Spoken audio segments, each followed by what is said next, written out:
Please extend a warm welcome to His Holiness the 14th Dalai Lama, escorted by the Venerable Lama Tenzin Dondon, San Diego State President Elliot Hirschman, the Mayor of the City of San Diego, the Honorable Jerry Sanders, and our distinguished guest, Ms. Laureen Powell-Jobs, founder and chair of Emerson Collective.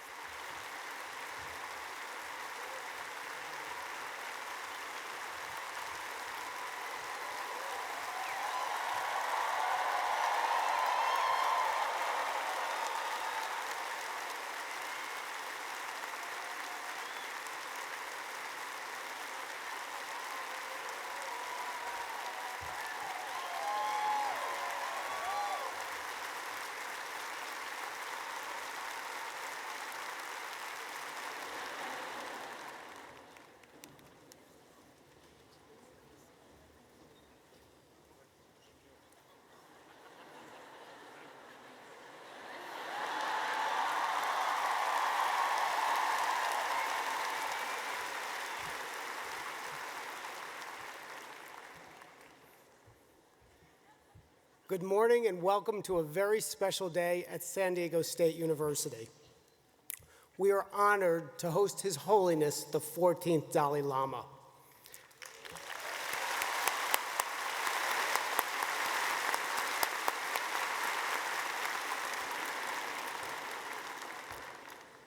Today's event brings our community together to discuss the issue of ethics and compassion in challenging times. In many respects, our world has changed more in the last 100 years than in all of recorded history. Cell phones, the internet, genomics, nuclear weapons, space travel, globalization are just a few of the developments that have changed our society.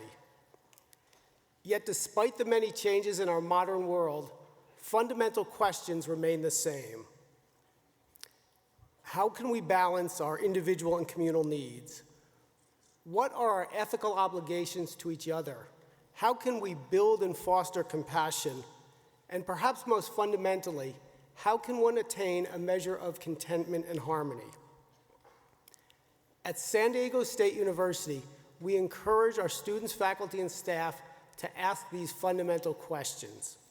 We do this because we know their answers to these questions will shape their actions as leaders, and in so doing, affect our region, our nation, and the world. And thus, it is altogether fitting that His Holiness has chosen to address these topics today. My fervent hope is that we will all gain a measure of insight from his remarks. It is now my great honor to introduce one of our most distinguished alumni, our Mayor, the Honorable Jerry Sanders.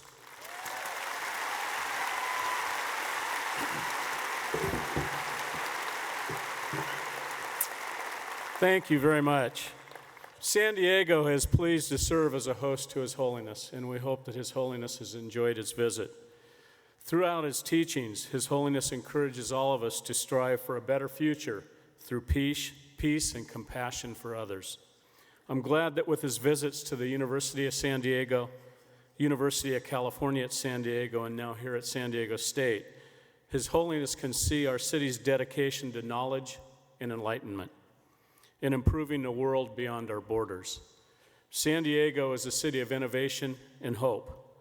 His Holiness's message of compassion and peace definitely resonates with the citizens of San Diego. With this key, we offer His Holiness a promise to keep working for a brighter tomorrow. It's my honor to present His Holiness with the key to our city on behalf of the citizens of San Diego.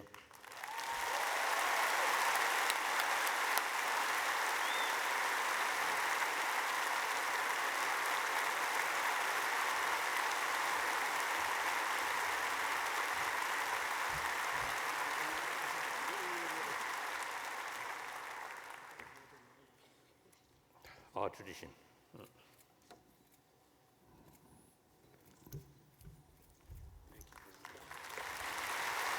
Thank you. Thank you.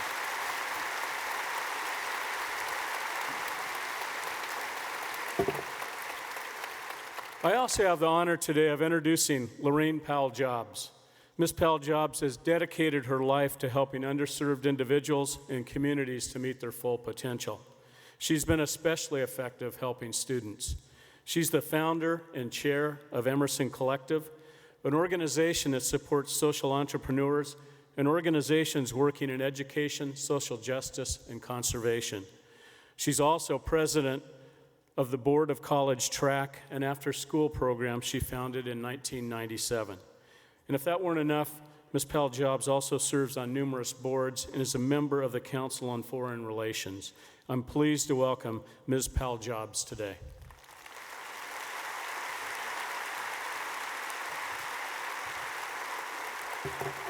Thank you. A political system that prizes the opinions of its citizens above all else poses a beautiful and unprecedented challenge to the individual.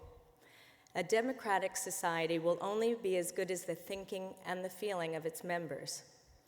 The quality of our politics and our governance will therefore be determined by our inner states, by the condition of our souls. In this sense, democratic life may be said to have a spiritual foundation. If inwardly we are unclear or distracted or dominated by narrow considerations of self-interest, then our political outcomes will reflect our sorry inner conditions. The interior eventually becomes the exterior, especially in a democracy. I take this to be one of the Dalai Lama's lessons about the responsibilities of freedom, that attention to our spiritual well-being is a kind of civic responsibility. When you think of it this way, the struggle for enlightenment is nothing other than the struggle for a better world. The Dalai Lama's lessons for us are personal, and they're political. The spiritual approach to politics that I see in the Dalai Lama is not to be mistaken for subordination of politics to religion. Quite the contrary. In American politics, religion is now divisive and dogmatic, a polarizing influence, an alibi for impatience and intolerance. It divides our society into us and them. But the Dalai Lama teaches by example that holiness is essentially not divisive, that it refers always to a common humanity. The Dalai Lama is a rare figure in our time, a religious leader who includes rather than excludes, who wishes to expand freedom rather than contract it. This deep love of liberty is owed, of course, to his and his fellow Tibetans' terrible experience of oppression, which continues to this day. But it is also a fundamental feature of the spiritual temperament that he exemplifies. That spiritual temperament is most apparent in the Dalai Lama's joy and laughter, which is inexhaustible and a matter of principle. How can a man who is so familiar with the conditions of our world, scarred as it is by war and injustice, be so joyful? How can a man who knows so much smile so much? It is a kind of miracle, but it is also a source of strength for many of us, because from his joy, we may glean a sense of possibility, a basis for our own hope. The Dalai Lama's response to oppression is not despair, but compassion. And compassion, and the political action that flows from it, is the sign of a soul that can cope with history and even bend it in the direction of its mercies. It is a true honor, ladies and gentlemen, to introduce to you His Holiness, the Dalai Lama.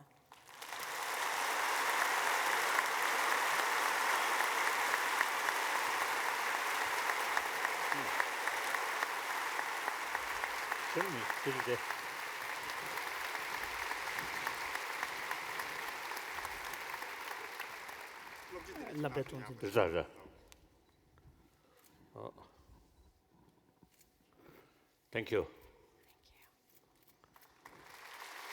Thank you.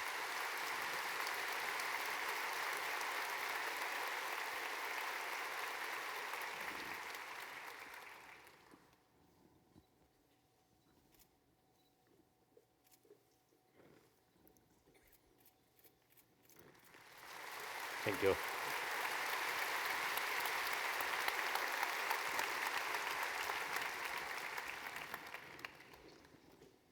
Sorry. No, shouldn't. Ah. Shouldn't. So my turn. No, love it. One question. Law. Oh, then it national.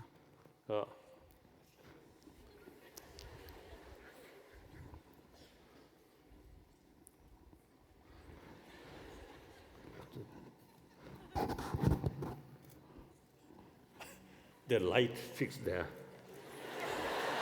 So I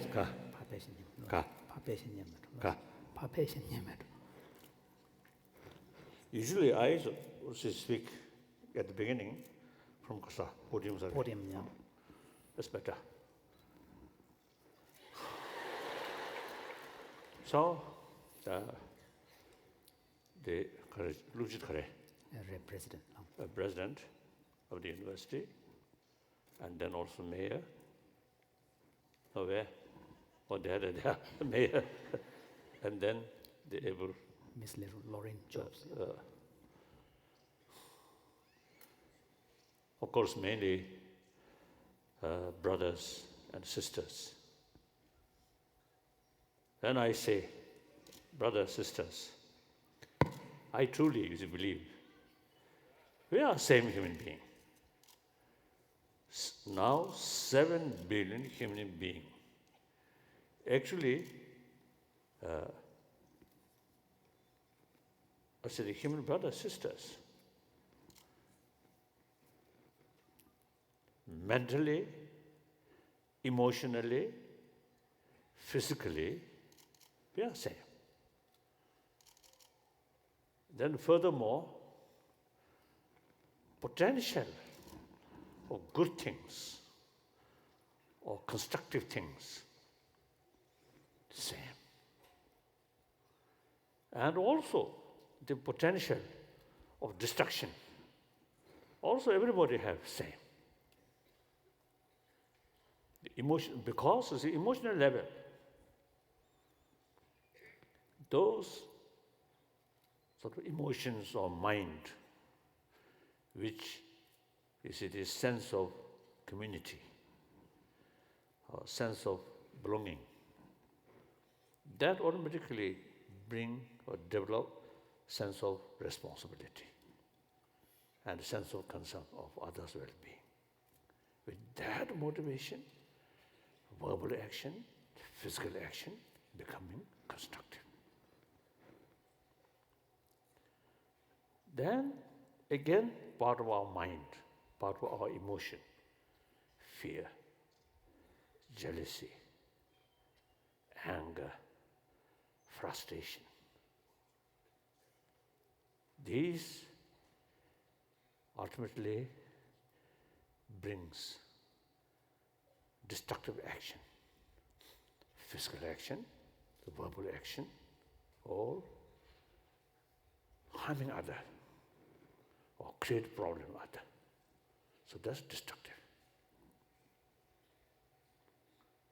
So everybody, in emotional level, the potential of both there.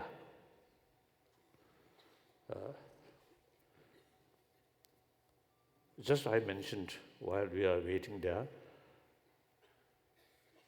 or interview, or I mentioned from birth, we already equipped these things there.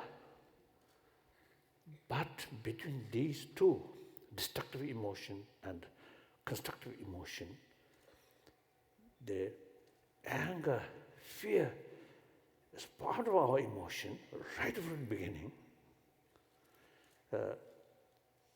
However, the dominant the whole time, at the time where our life beginning,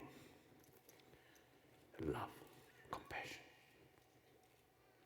Because the child's survival entirely depend on others' sort of affection. Care. Now others care. Mainly mother. That's fact. Even animal. We can obviously see cats, dogs, or nothing, many birds, except some turtles. I think even, because alligators are there. Alligators. Alligators, you see, looks very terrible. But I notice the alligator lay down egg and then hatch up there. Then mother, some distance, watching, taking care. But the turtle, some turtle, is a lay down egg and then left. They, no botheration about their youngster. The poor, the helpless small turtle, they have to survive by their own effort. Quite pity. When I saw that, oh, very unfortunate. Oh. So we, they survived by mother's care, mainly mother's care. And then nourishment from mother's milk. We can see those small kids there, small kittens, or puppy dog. I noticed some sort of small, at the beginning, some not yet opened their eye. Looks like blind. But you should try to find mother's kasati. What call that? Nipples. Nipple. Oh. See, they go like that. Then they found that small thing, nipple. Oh, that looks very happy. So that's a biological sort of factor. So everybody equipped the seed of affection or compassion already there. So therefore, and then also that is dominant. And also so for survival, for healthy survival, healthy growth, the affection is immense.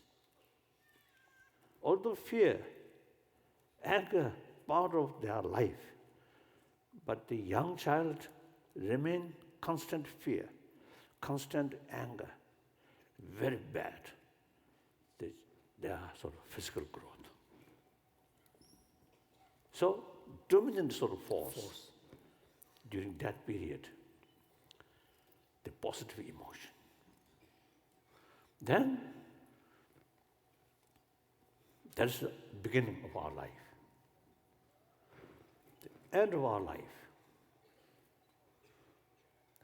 Again, affection become, I think, very important role. Factor. At the time of death, the dying person now knows, maybe billionaire, money no longer use, no longer helpful. Fame no longer helpful. A strong body no longer sort of useful. Education also no longer. Now that moment, the most sort of important factor is surrounded by your friend. Family. Even doctors, nurses who really showing that dying person genuine human affection, closeness feeling.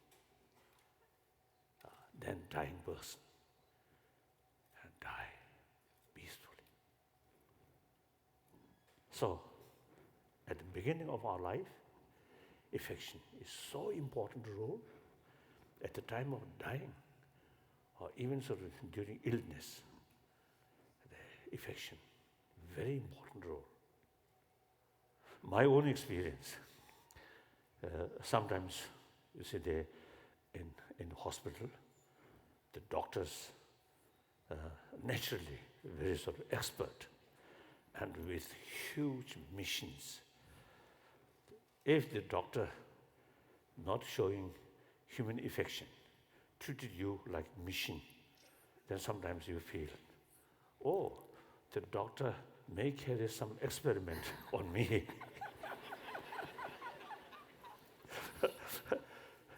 In fact, sometimes it happens, isn't it? The other hand, a doctor, nurses, really showing human feeling. Consider your life so precious. The other day, the Hawaiian native sort of culture, they say, your blood is my blood, your bone is my bone. So that kind of sort of feeling, the nurses or doctors who really showing that kind of spirit. Your life is our life. Your health, your health is my health. That kind of sort of attitude, you feel very happy. So, in human life, whole rest of life,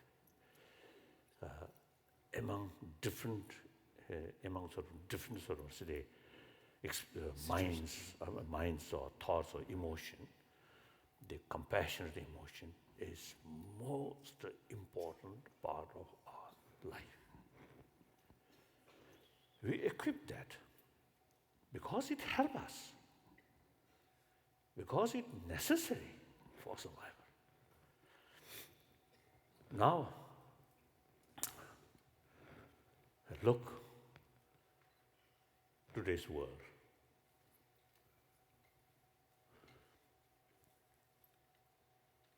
Yes, when I first came to Europe,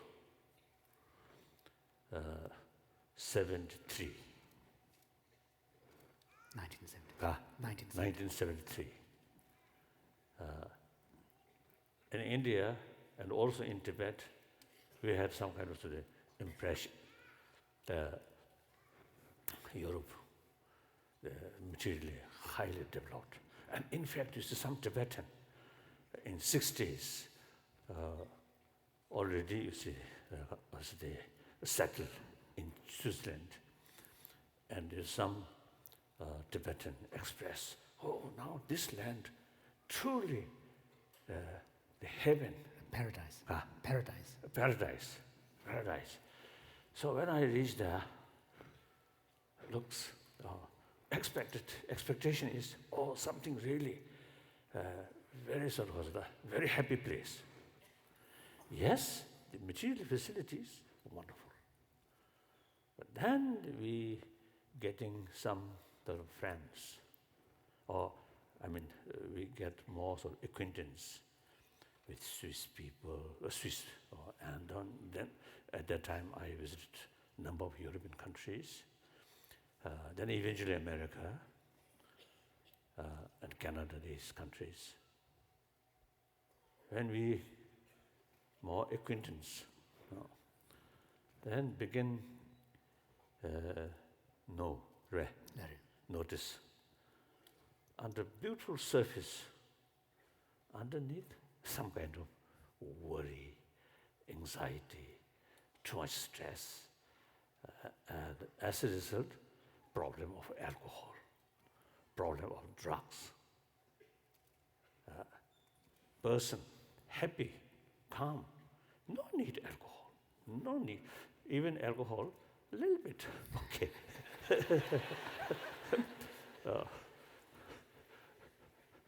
One my tutor, very kind tutor, one layperson, you see, received some sort of teaching from him. So he told that person, now on you should not drink. Then the layperson, with great respect, I cannot stop completely. Then my tutor, very kind, okay, little.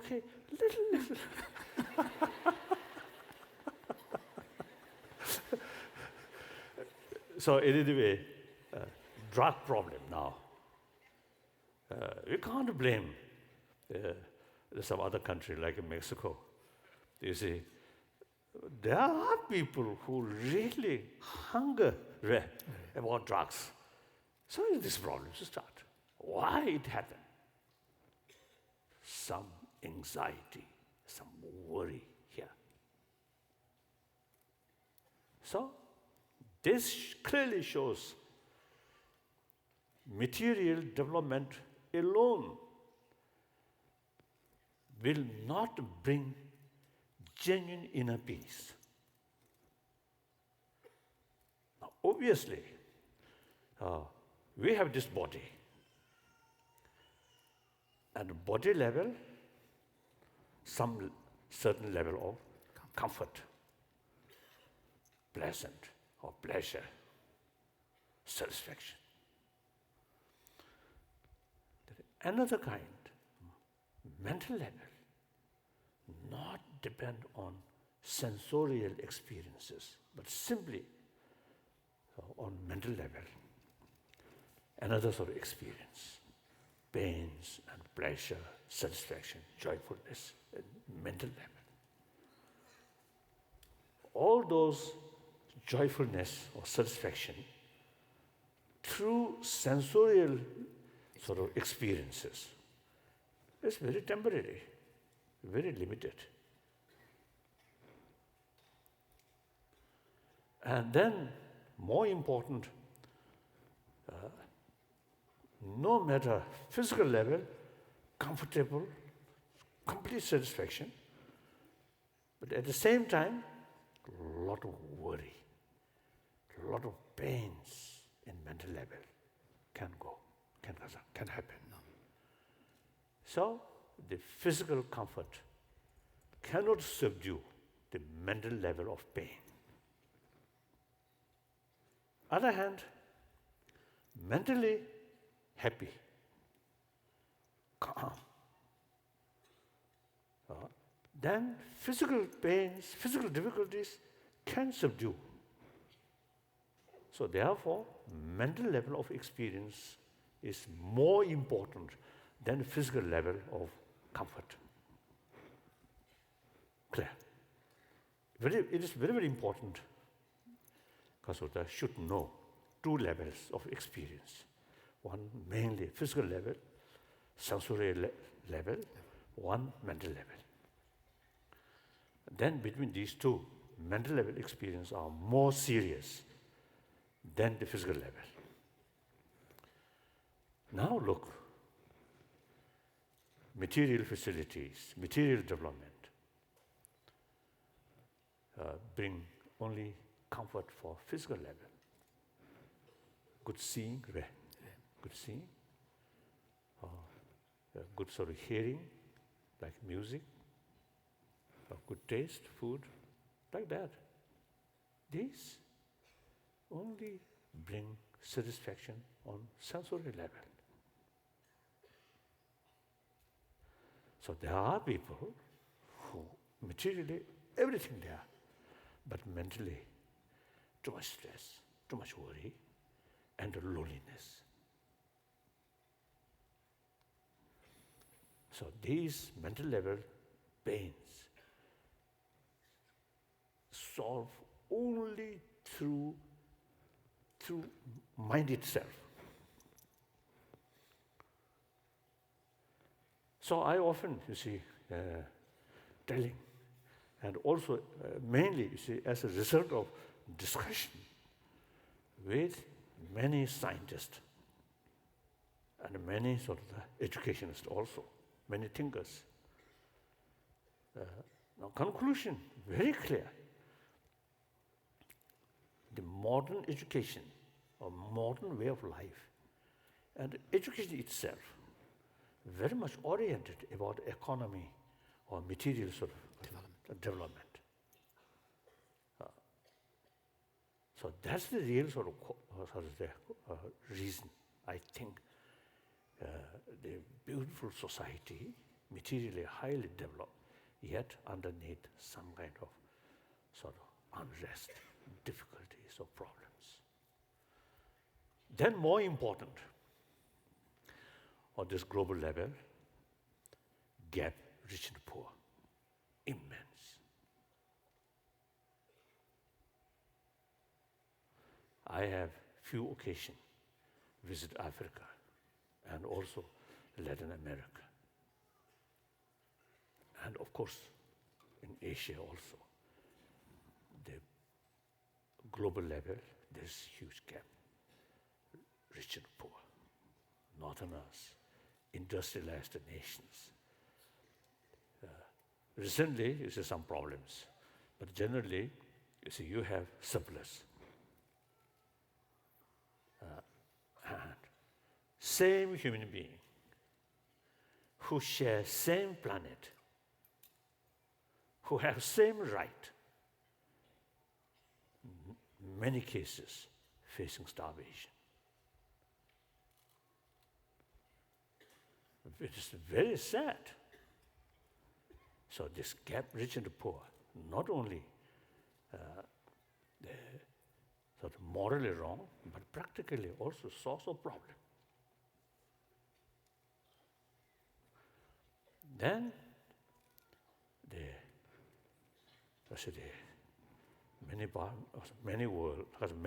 many countries, almost now entire world, I usually call new disease, new cancer, that is corruption. Many parts of the world. And then bully each other. A lot of sort of injustice or discriminations. Even as one you mentioned, even you see religious faith also sometimes creates discrimination. Division, no. Discrimination, by the way. No, not a division. Divisions. And racial basis, culture basis. All these are additional sort of source of problem. These you cannot solve just through rule or law like that. Ultimately, we need sense of self-discipline. Self-discipline comes only through certain moral principle. So moral principle, some people have to view any moral principle, moral ethics must be based on religious faith. Then, if that is the case, then moral ethics become very narrow, cannot cover entire 7 billion human beings, because there are, in reality, there are quite a big number of non-believers. Even among believers, we can see they carry some sort of prayer. They have, when they are moved good, they have some kind of faith. But then when they face some difficulties, then no longer faith. So carry all sorts of methods. So that means even some of these sort of people who claim some sort of religious faith, but not real serious.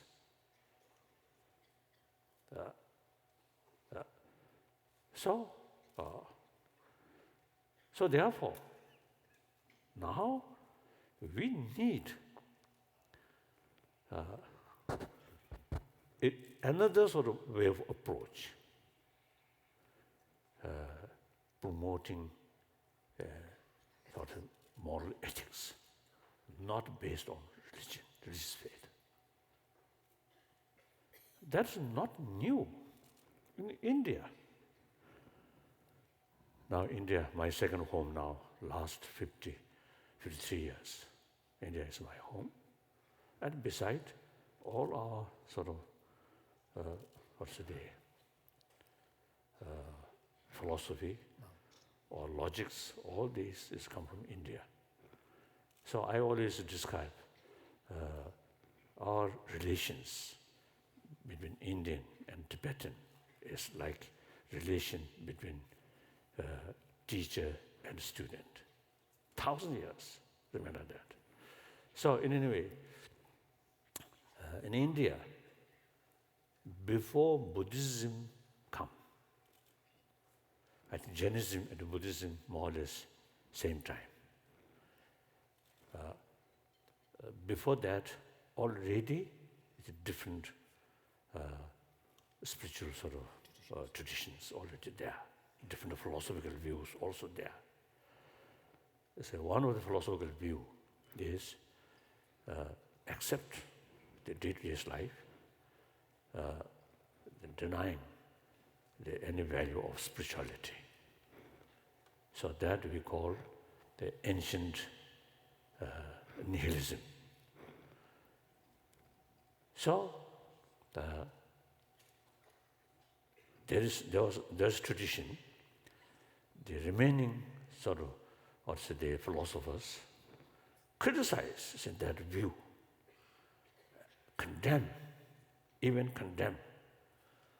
But person who hold that view refer sage. So that means respect. So in India, almost 3,000 years, so there's a tradition, respect non-believers. So, therefore, in India, 3,000 years, the concept of secularism. So, modern India, their own constitution also based on secularism. Because the reality, India, multi-religious nation, last over 3,000 years, I think 4,000 years, multi-religious sort of nation. Community. Like that. So therefore, it is necessary some principles which are acceptable to everybody, including non-believer. So secularism becomes something very relevant. So now look, whole world, multi-religious sort of world, multi-culture, and also including non-believer. But this problem, if you see these, as I mentioned before, this problem faced only by religious people, then, of course, it is sufficient. We make effort to promote religious faith. Then this will solve. But this is problem of the universal, whole universal, entire humanity. So the countermeasure, the solution, that problem also should be universal way. So there's no other choice but accept India's 1,000-year-old tradition, secularism. When I say secularism, you see some people, you see the little reservation, they understand the secularism means disrespect religion or against religion. That's not the case. Like Mahatma Gandhi or some other those sort of, and also Dr. Ambedkar. These people are the lawyer who dropped the Indian Constitution. So these, they are sort of personal level, they are very much religious sort of people. So if sort of secularism is actually against religion, then these people won't promote very clear. So therefore, at least according Indian sort of understanding, secularism, not to all disrespect religion, but rather respect all religions and no preference, this religion or that religion. And also I mentioned earlier, respect non-believer. So I'm trying to, with agreement, with full support, many of my friends, as I mentioned earlier, scientists or thinkers and educationists. So my approach, now our approach, is without touching religion. If you have religious belief, it's very good. Only sort of, only thing is, they should be serious and sincere. Otherwise, it's enough. Then non-believer.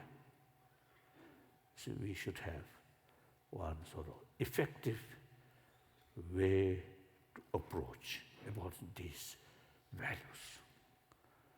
That is the, as I mentioned earlier, you see, sense of concern of others' well-being.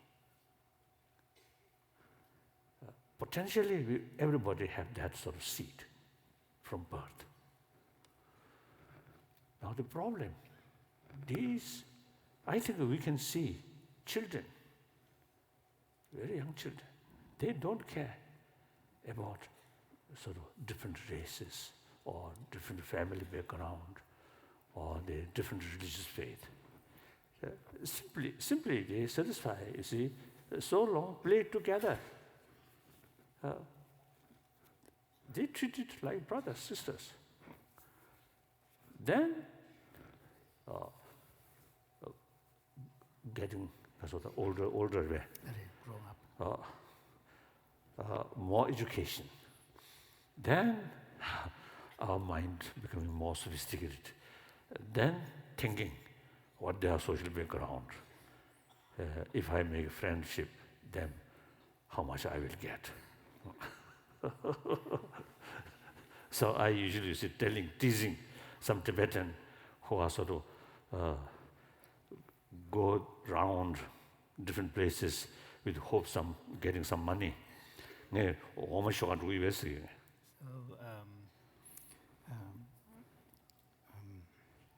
How to translate? Holiness was saying that he used to tease these Tibetans who were traveling around to raise funds, saying, you know, are you on a trip to milk the cow?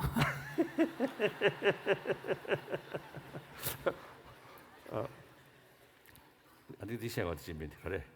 No. The trust correct. That Oh. So, you see, we are now thinking some different level.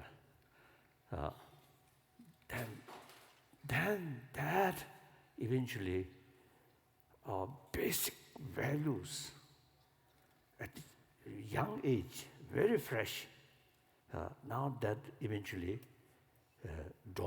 becomes dormant, and also sometimes overwhelmed by negative emotions, jealousy, extreme competition.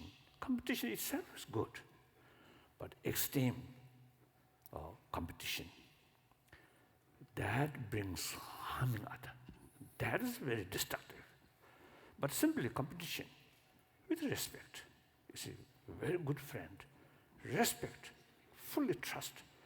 Meantime say, I also want to be top. That kind of competition is very positive.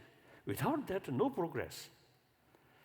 So this mental sort of thing, we have to make precise distinctions. Precise sort of distinction. Like ego. Ego, there's two kinds. One ego, extreme self-centered sort of feeling. That brings disregard, others' right, others' view. That's wrong. But another sort of strong sense of strong self, in order to build courage, in order to build determination, willpower, in order to serve other people, in order to develop infinite altruism, we need strong sense of self. Very necessary. That kind of sort of ego. It's very positive. Similarly, desire. One desire mixed with attachment. That is destructive, short-sighted, biased. Compassion without attachment, or desire without attachment, or love without attachment, that can develop infinite. That is unbiased. So actually, because compassion without border is referred that kind of compassion, not oriented others' attitude, but rather is thinking their well-being. So here, even your enemy, still human being, still have same right. So with that understanding, and still you see the part of the oneness of human being, humanity, so on that level, develop sense of concern of their well-being. Their negative action is different. We can sort of engage. Their wrong action, sometimes we have to counter sort of action. But towards the actor, towards the being itself, you see, we should keep our love, compassion, sense of concern of their well-being. So, in mind or emotions, you see, due to its sort of different factors, or anger also. Anger, out of sense of concern of their well-being, that anger is positive. Anger out of ill feeling, that's a negative. So we have to sort of make distinctions, these things. So in any way, so we really need effort, serious effort to promote these deeper human values, not through preaching, but through reasons, but through sort of experiment. And here I usually use 3 points. Our common experience, as I mentioned earlier, we all come from our mother. And those people who received maximum affection from our mother, the whole life, the effect of that remains in deep our mind. So that person, much more happier than those people who at that age lacking affection, or worst case, because of abuse. Then whole rest of life, no matter how successful life, in deep inside, some kind of sense of unsafe insecurity there.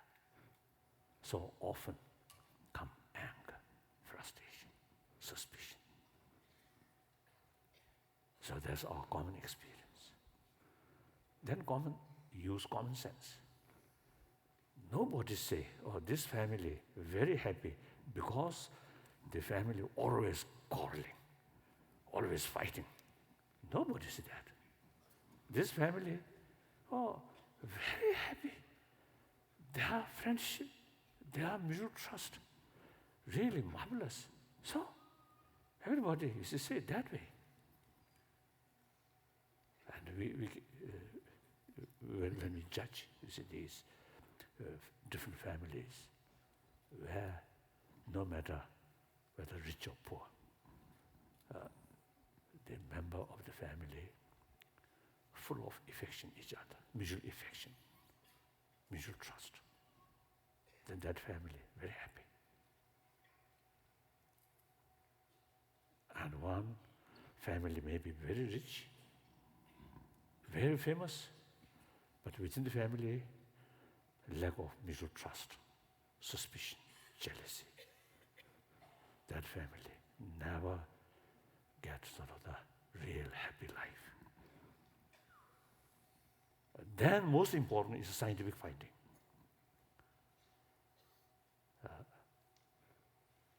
Mainly medical scientists now begin to realize calm mind is a very important factor for good health. So sometimes we have sort of slogan. Healthy mind, healthy body. So healthy body very much related with healthy mind. Healthy mind means not intelligence, not only that, but mental level, calm. How to develop calm mind? Through anger? Through jealousy? No. Calm mind develop only through open warm-heartedness.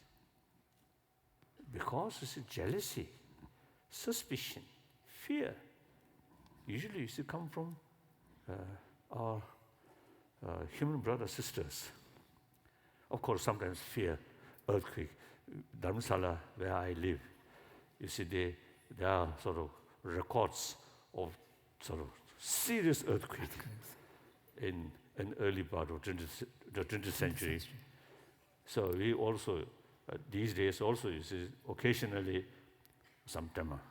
So fear of that is reasonable. That's okay. That's not based on mental projection. So you see, some fear, yes, based on factor. Right? A fact. So that fear brings some precautions. It's good.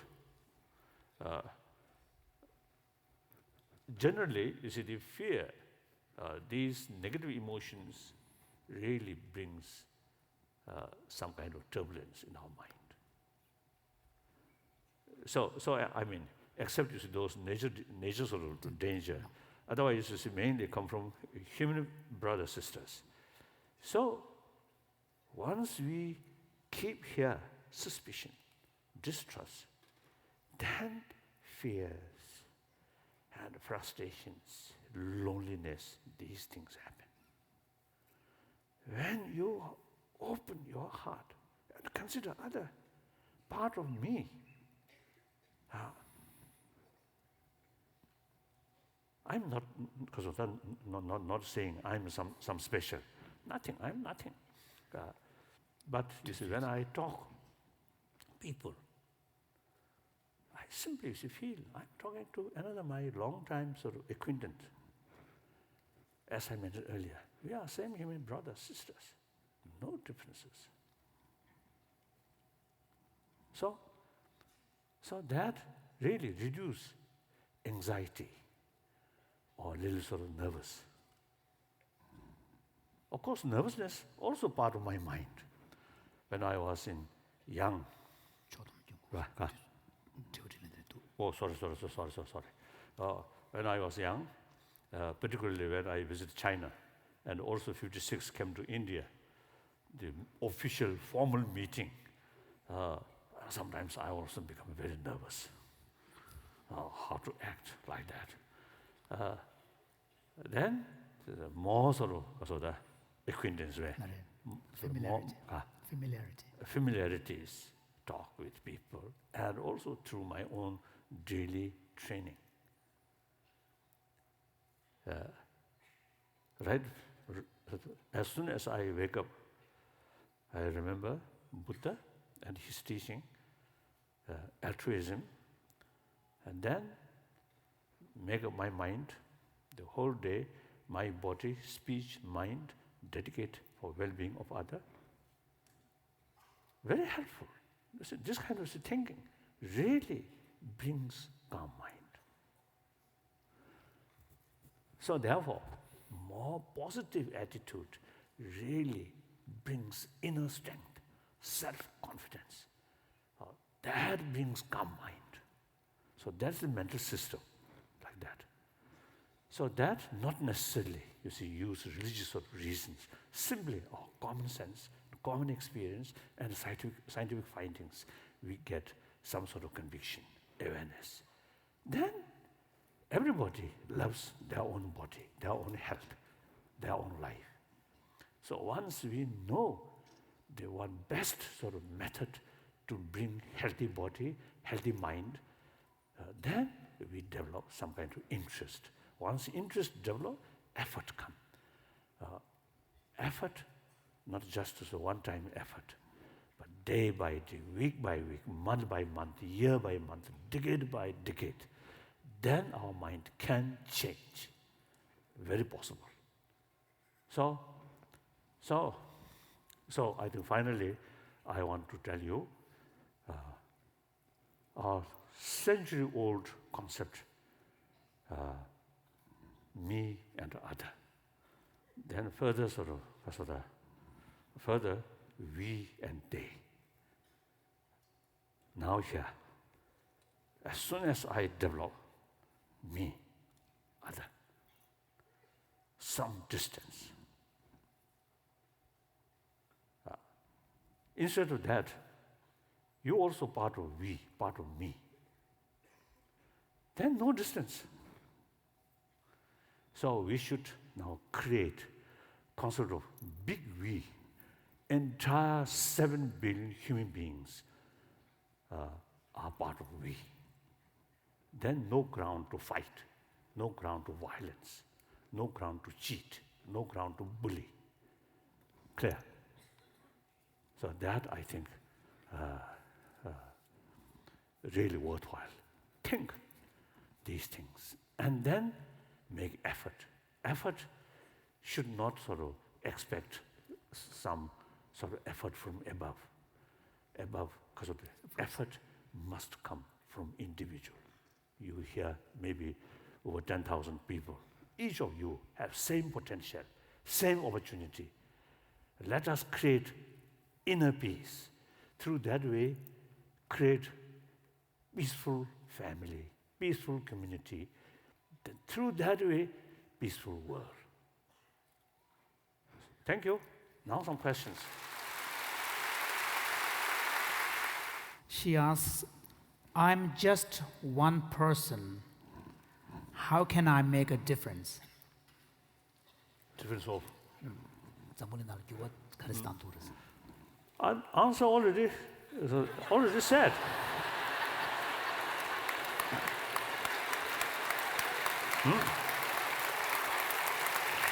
Now here, I want one add. Sometimes I also feel and see the immense problems, and then you and limitation yourself, and then feel hopeless. No, then it's wrong.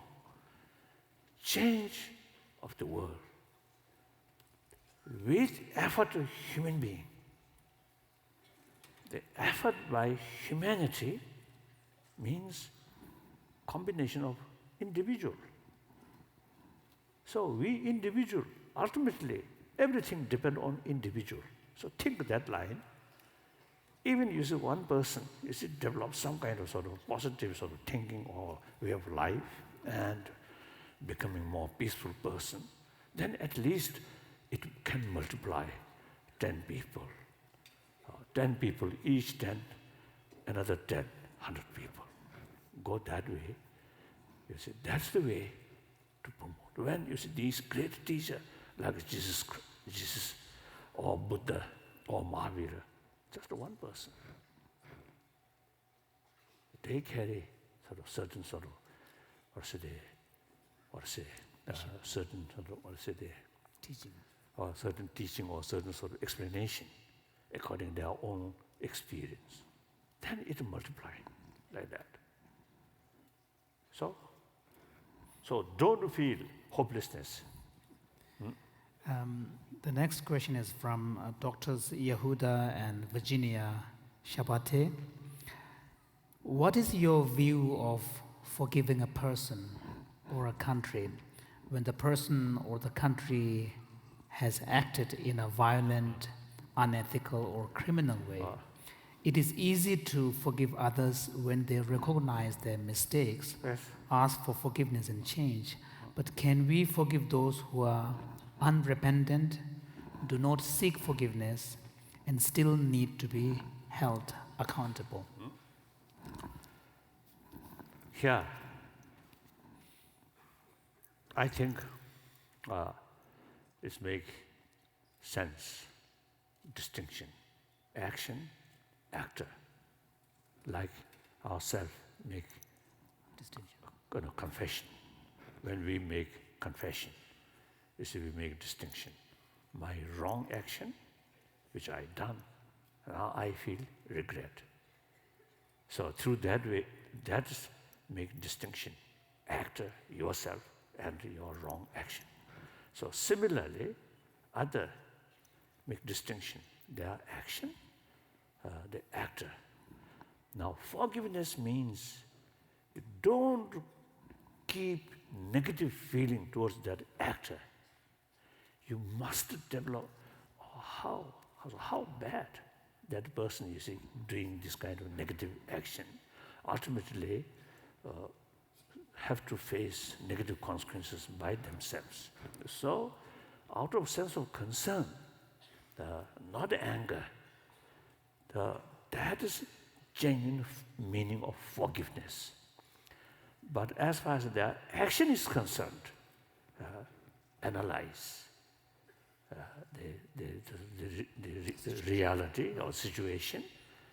If you see the countermeasure is necessary, then you should take countermeasure. Not out of hatred, not out of anger, but out of sense of concern of their well-being, and try to stop their wrongdoing. So that's the genuine meaning of forgiveness. I often say forgiveness does not mean forgetfulness. If you forget their wrongdoing, there's no basis for forgiveness. Clear? Next question. From social media to television, technology seems to be a growing distraction from relationships with others, from making connections with others. What advice do you have now that the media but the television computer I do not necessarily. I feel I sit in India, but through television or radio, mentally close every part of the world. But you mean? I think personal sort of personal relation. Personal relation. What advice do you have for those who have a hard time disconnecting from technology so we can be better spouses, better parents, better neighbors, and better friends? Who create compulsory, spend several hours to look television? Who asked you? For example, American citizen, American government, or the two houses, you see, pass a resolution, or every day you must spend 10 hours look television. Nobody said that. So your own mistake.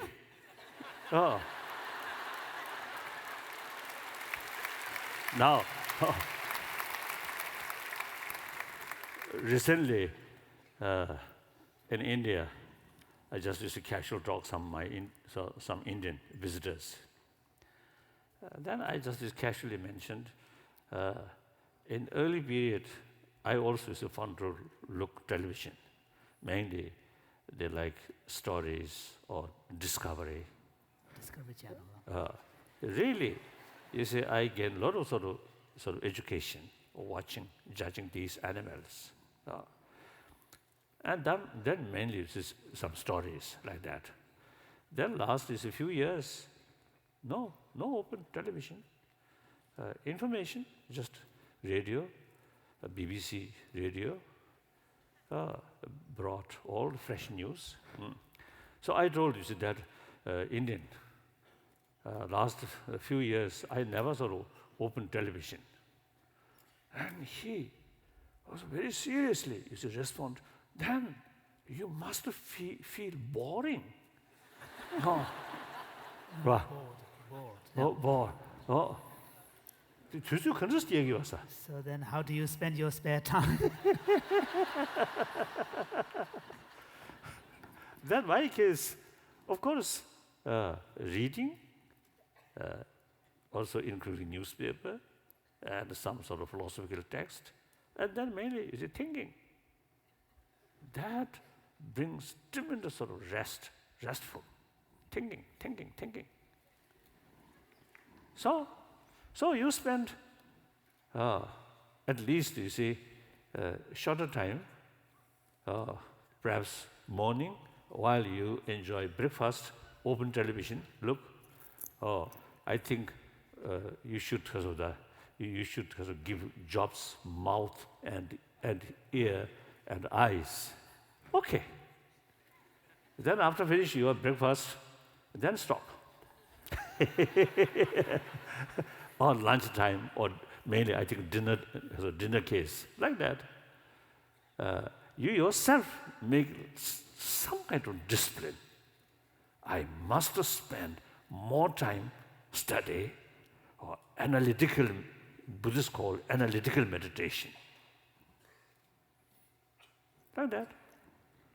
And then I fully agree, human personal sort of relations, particularly a parent should spend more time with their children. Children must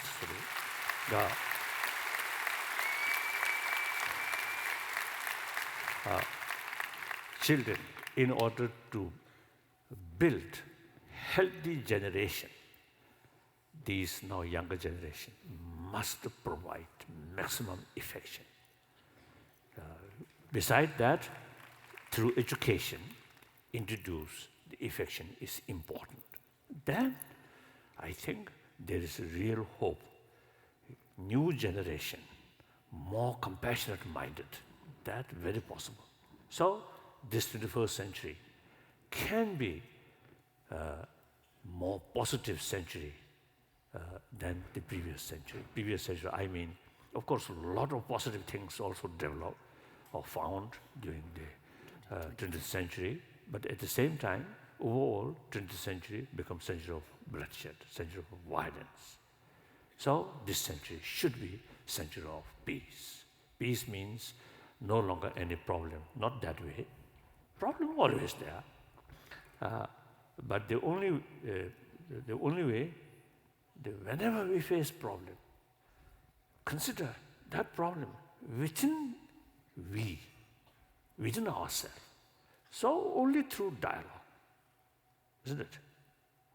So any problem, sensible family, only problem start, then solve problem within the family through talk, through dialogue, through reconciliation or compromise. So think whole world as we, then any problem, through talk, through understanding, like that. So we can change. Very possible. I think this century, peace with full spirit of dialogue. By the way, that question was from Lorena Nava Rugero. The next question is from Siedah Rashid. What do you believe to be the most important thing a person must try to achieve in life?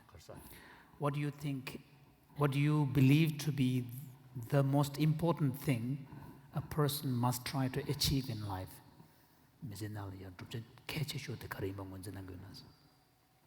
I think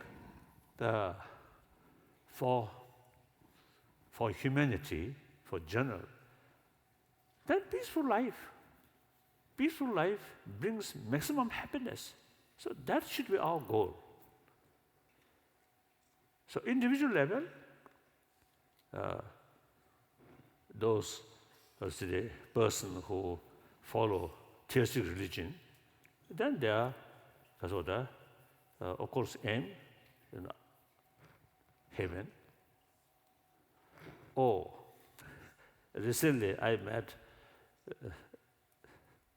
I think no secret. I think I can tell you.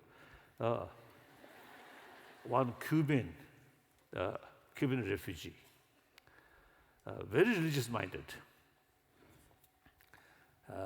We just casual talk and some sort of improvement in Cuba. So then he told me he always prayed to God, bring Castro to heaven sooner.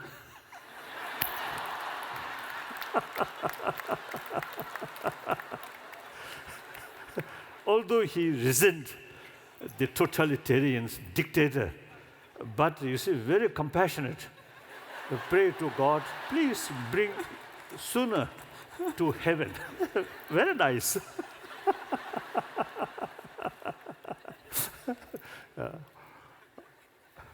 So the individual level, then of course different. I'm Buddhist. My aim, Buddhahood, but I'm realistic. I always see thinking realistic is much sort of safer. So my achievement of Buddhahood, not this life, not the next few lives, but after eons. Many Tibetan, you see, they very much excited, achieve Buddhahood within 3 years. Unrealistic. This question is. Sound. This question is from David Penna. What is the best way to enlighten children about their place in the world?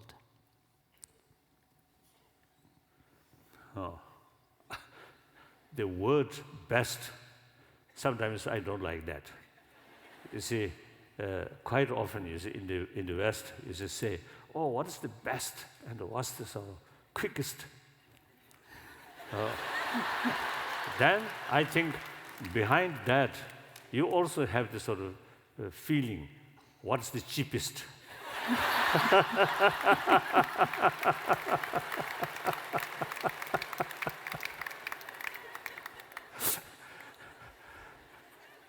I think, seriously now, more serious, I think the children, although basically sort of same potential, as I mentioned earlier, but at the same time, different mental disposition, different genes, different mental disposition, and also different environment. So generally, as I mentioned earlier, provide maximum affection, then try to introduce more holistic view. That I think they should develop some kind of feeling of citizen of the world. I think that's important.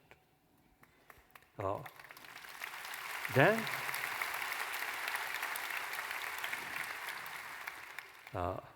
according their sort of particular sort of nature, then you should sort of find ways and means, most effective way to Help them. To help them. I don't know. Like that, then. Next question is from Julie Keller. She asks, you inspire many humanitarian leaders around the world. Who has been the biggest inspiration to you and why?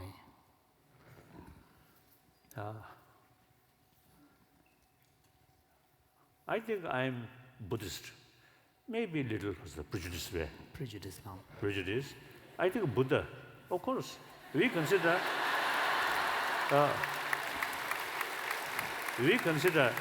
you see, Buddha was a human being. Then many of his followers really dedicated their life, well-being of others. That also not only just faith, but through reasoning. Utilize maximum way human intelligence, through that way shaping our sort of mental, Our mind. ah, Our mind. our mind like that, or transform our emotions. So I often, you see, because of the telling, when I sort of say, give some like Buddha statue or some other sort of Buddhist master, I usually describe them. Of course, to Buddhists, these are Buddha or great sort of master. But ordinarily speaking, Buddha, great thinker and great sort of philosopher.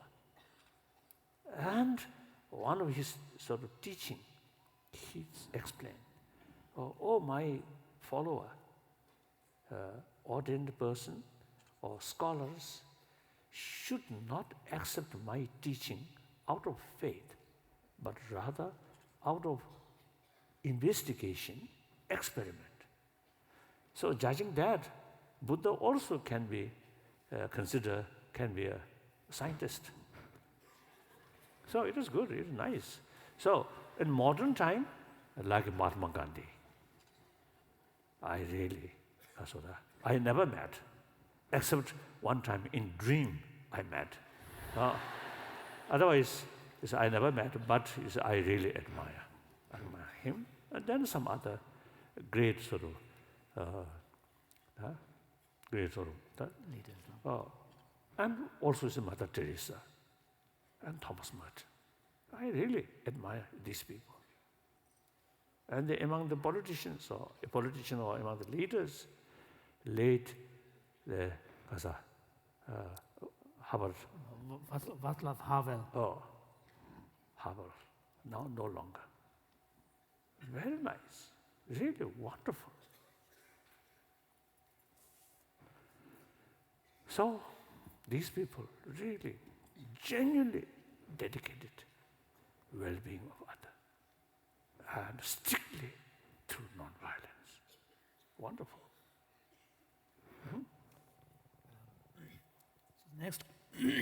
Next question is from Anna Jost, and she asks, if you have lost your way in life, what is the best way to find your right path?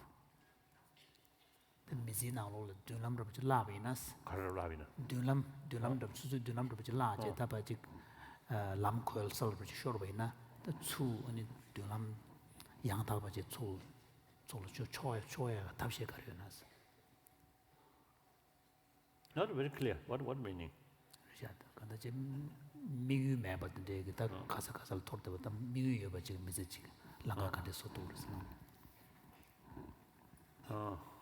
I think generally, future, no guarantee. At the same time, future is open. So much depends on your own self-confidence and optimism. So even your sort of certain sort of the way of life now change, fail, or reach end, you have to find new way. You will find. And think more, not just narrow. So even animal, I think like because of the like the horses that draw carts, they have a blinders on the sides. So that means even horse also have the ability to see more things. So we deliberately, you see, try to keep just this one track, right? So we don't think that way. Something your sort of familiar sort of way of life now find limits and then desperate, really confused. That's due to your sort of narrow-minded thinking. Just only that way. Open, look, round. You will find a different way of life. So as I mentioned earlier, future is open. And meantime, no guarantee. So it depends on one's own sort of determination.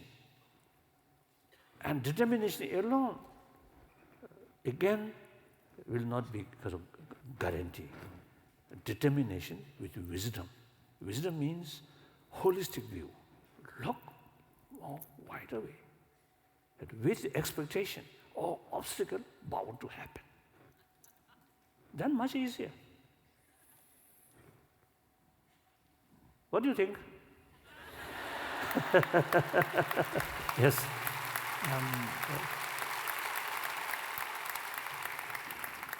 Two last questions. Yes, okay.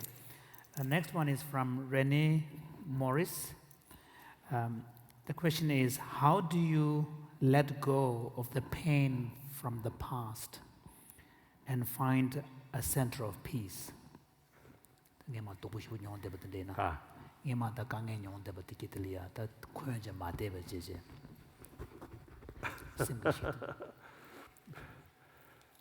I think your blood is my blood. Your because of the bone, my bone. So similarly, the past sort of painful experience, you should feel still, so that you get more sort of effort to overcome that. If just is to forget, like drunk person, what really happened, they passed. That's a foolish. You must remember what happened. And should that also not like you see the Kasore, the dream or pictures of painting. You should feel here. Then you get sort of determination. I should not repeat that kind of sort of situation. I must find ways and means to never come that kind of things. So I think when we facing problems, when we're passing through difficulties, two possibilities.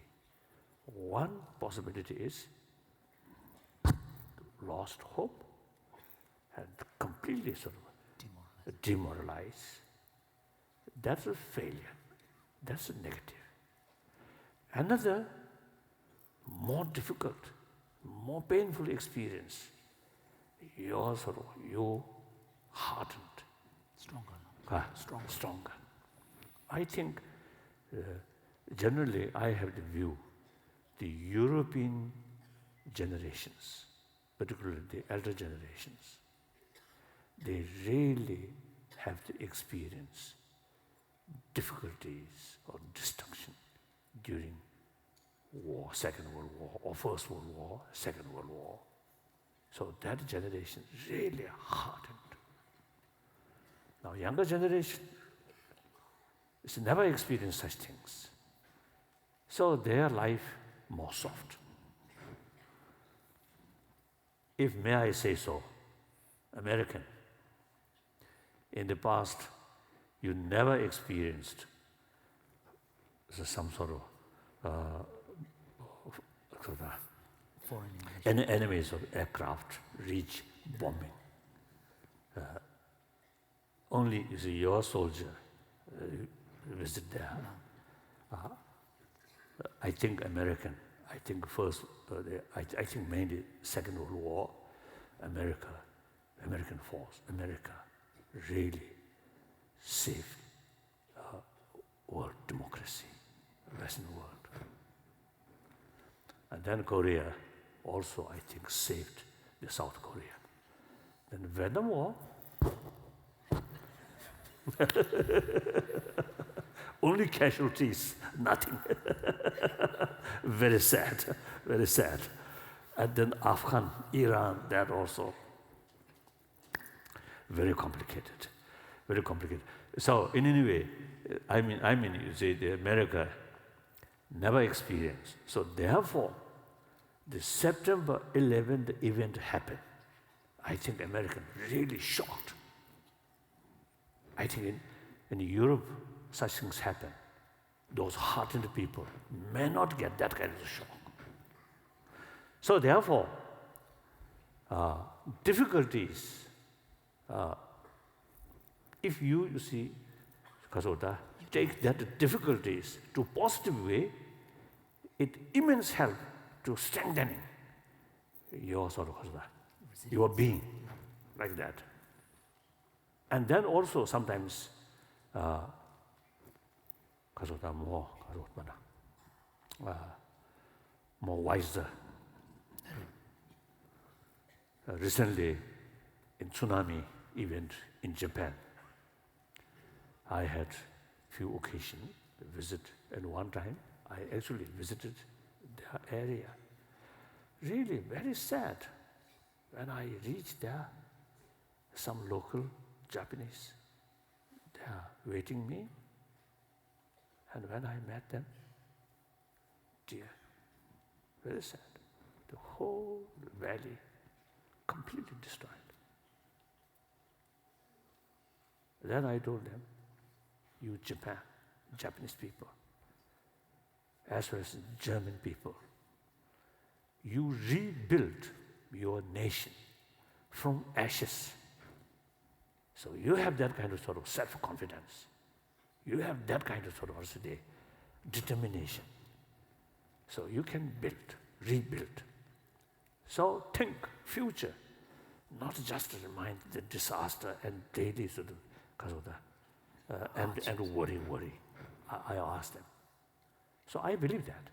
So some sort of difficult sort of things happen that should take advice or lesson. So open our mind and sort of determination. That's important. Clear. That's my view. And myself also, as a person now nearly 77 and passing through a lot of difficulties,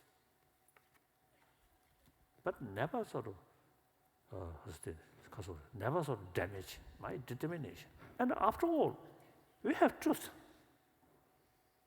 Truth, honest, is the source of strength. Money, weapon, not source of strength. Real source of strength is truthful, honest, through that way, transparent. So occasionally I sort of explaining the Tibetan problem, our struggle. Our struggle is a struggle between power of truth, power of compassion, and power of gun. For short term, power of gun is much stronger. Long term, power of truth is much stronger. So, after all, we should lead honest life. Then no matter what sort of obstacle comes, we can fight that with full self-confidence.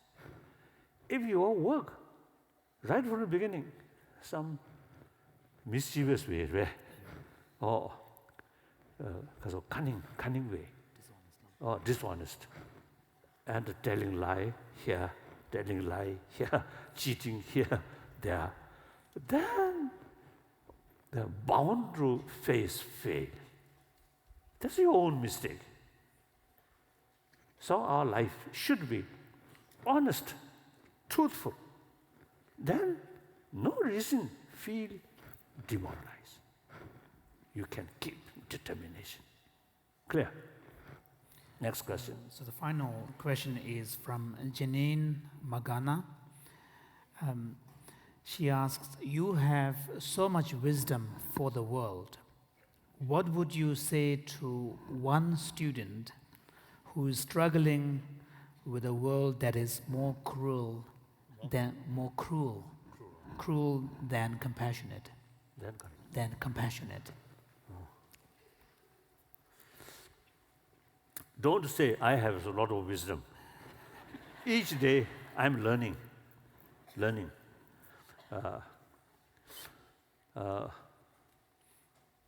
I think maybe now little self-promotion, This is a promotion. I think we trained, I mean, this, my translator or professor, you see, we trained our mind through debate, through sarota, Analytic thinking. through debate. Debate means always finds contradiction, wrong things, even slight sort of wrong word. Immediately, you see, take that, pick up like that. So, I think maybe it's a silly story. When we have sort of the meeting or dialogue, mainly, now for example, with scientists, when they give us their presentation. A wonderful sort of presentation. They talk with full conviction. Confidence. And while we listen, some slight contradictions here and there. Then later, gently, is asked that is the contradictions. Then quite often they say, oh, we have to think, we have to think.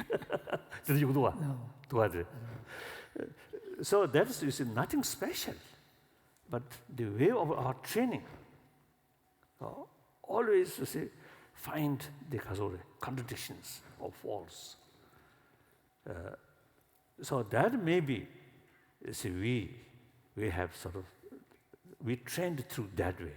So very recently, one hour meeting, one scientist, actually asked me, your sort of technique, the debate, that sort of technique can be utilized in modern subject. Those one. Then I told him, yes, any subject, we can utilize that method, that technique. So that I really feel, very helpful. Particularly when we carry investigation. And that also yesterday I mentioned, remain as a skepticism. It's very helpful, like that. So, kare ando ko jod kare. The country there is that the look to jigis and then zambuli da kanda jig dusup jen, ningji jen le dusup jen gi. So, the nalo ya. The kanda soto cheburis. I may I say, one sort of my conversation. Of course, not out of some disrespect. One my Indian friend, who very religious-minded, very nice person.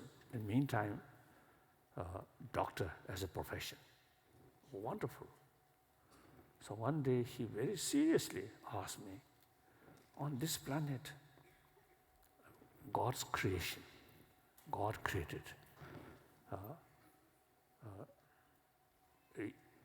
On the meantime, on this planet, there are so many mischievous people there. Why is God create such sort of mischievous people? Of course, I know that doctor, quite a close friend. So I jokingly told him. And also there's no other choice. I told him, oh, since God also create hell, so there must be some people ready to go hell.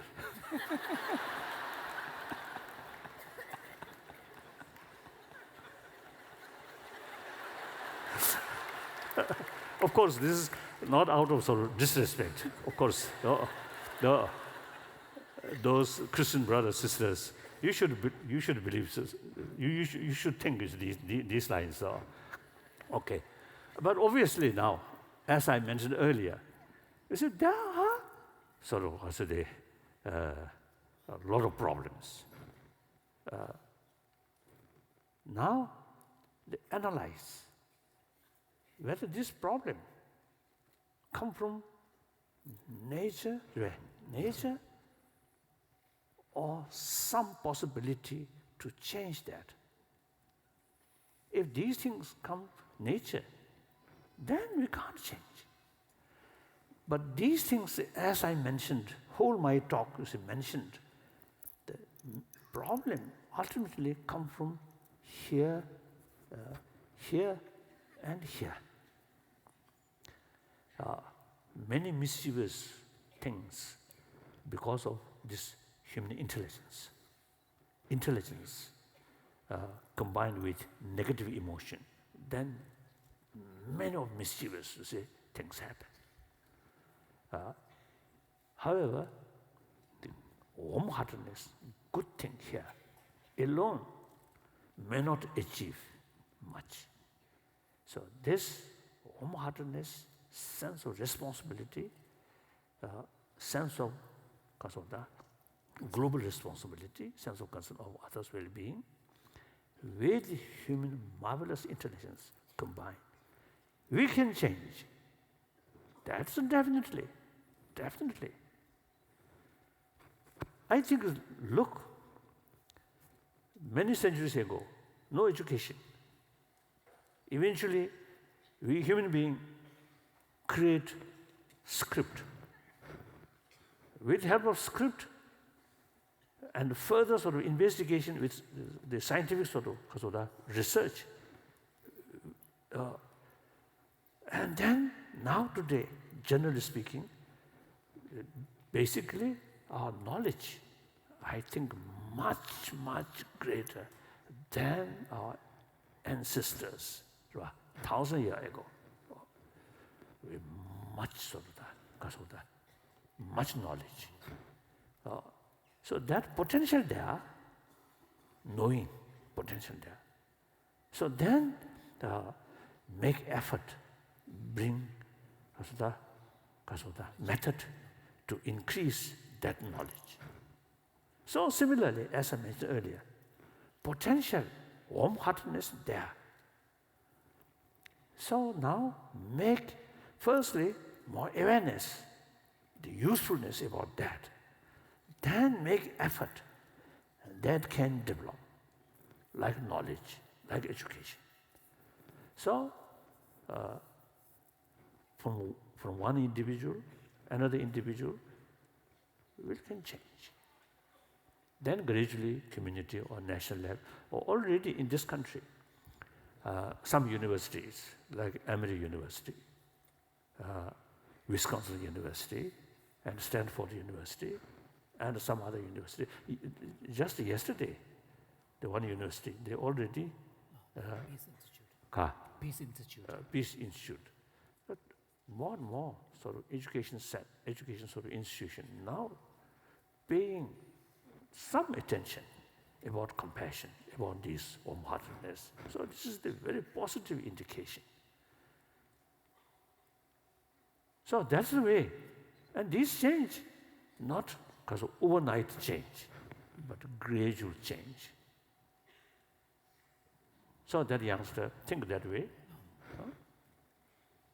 And I always telling the people below 30, 20, or 15, you are truly generation of 21st century. So 21st century, only 11 years passed. Now remaining was nearly 9 decades yet to come. So you have opportunity to make new world, happier world. My generation, no. Now, my two eyes, one eye look world, one eye look next life.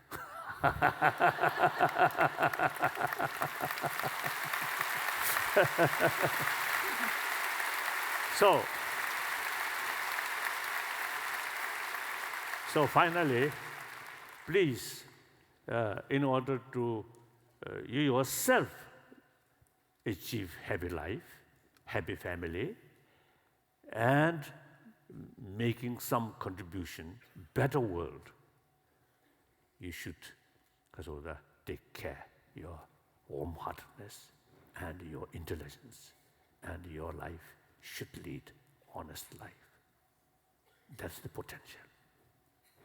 That's the foundation. Thank you.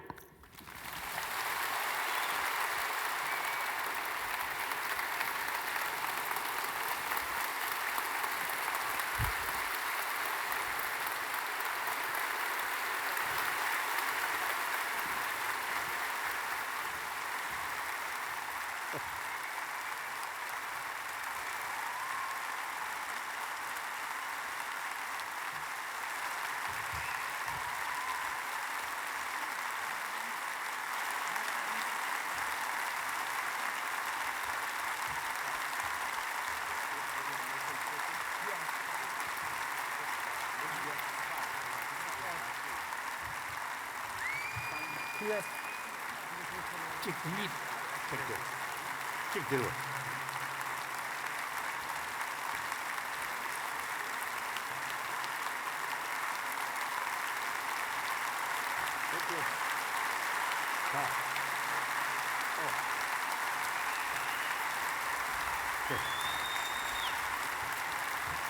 Thank you. Sit.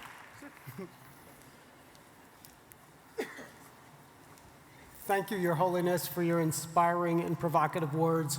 We can find a way forward.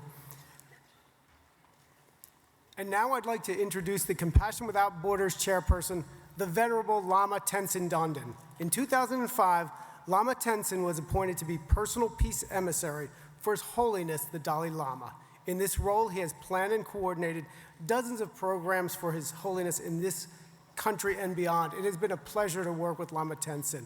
Today, on behalf of San Diego's 3 great universities, we present Lama Tenzin with a certificate of appreciation for his leadership and guidance in planning this symposium.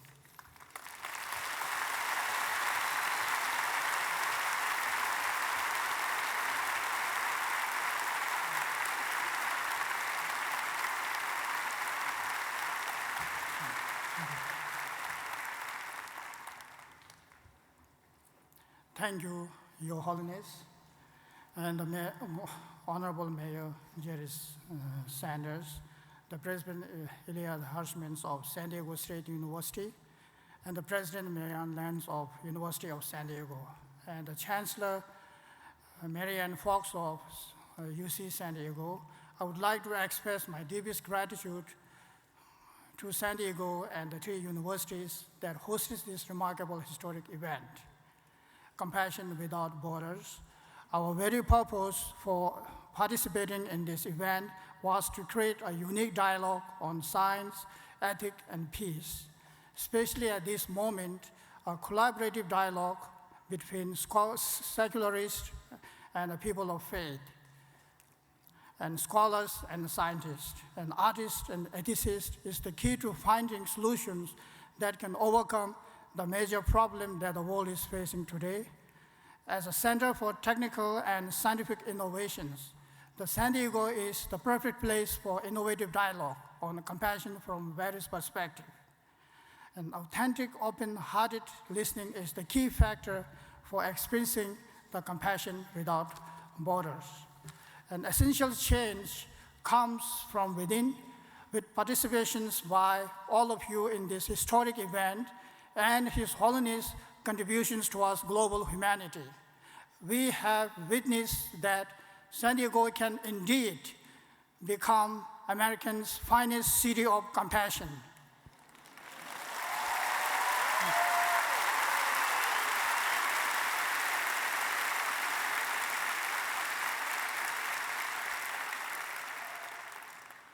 I would also like to acknowledge the sponsors whose contributions made this symposium possible.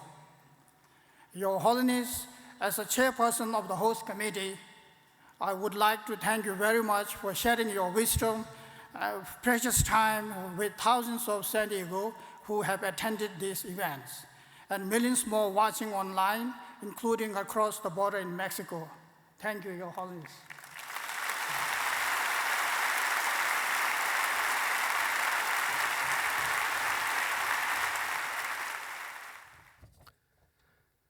And now, please welcome Scott Burns, San Diego State University's Associate Vice President of Financial Operations, who will provide a brief overview of the symposium finances.